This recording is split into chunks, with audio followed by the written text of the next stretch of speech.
Mekanik gerekmiydi bana, avtomat aksiya koyup veringlar değerler için sizlere avtomat Gentra'nı koyup verdik. Yine 2019 yılda işlep çıkargan maşinimiz. 2019 dekabr salonlarına kuzuvu yine olup gelyen maşinimizni.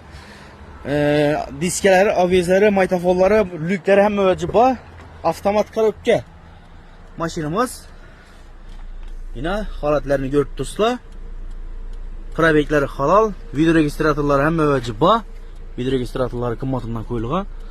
Maşinini görüp dostlar yine halatını. Maşinimiz 2019 dekabr salonlarına ait öttik. Avizleri ba, lükü ba. Maşinimiz eldinden 2 milyon son pul verəsdə 4 illik kredit çıxadı. 4 ilə 4 milyon 700 min son man çıxadı kredit. To'lovi. 4 milyon 700 min son man 4 ilə çıxadı. Eldindən 2 milyonu verib alıb keçəcəm üçün maşinimizni. Tənarxı 129 milyon son maşinimizni. Həmməyinizdə 2-3 haftalık tutqalamız. Maşinimiz gördünüzsə avtomat korobka. Gentra'mız. Telefon nömrələrimiz 90'lık 090 81 01 90'lık 912 31 69.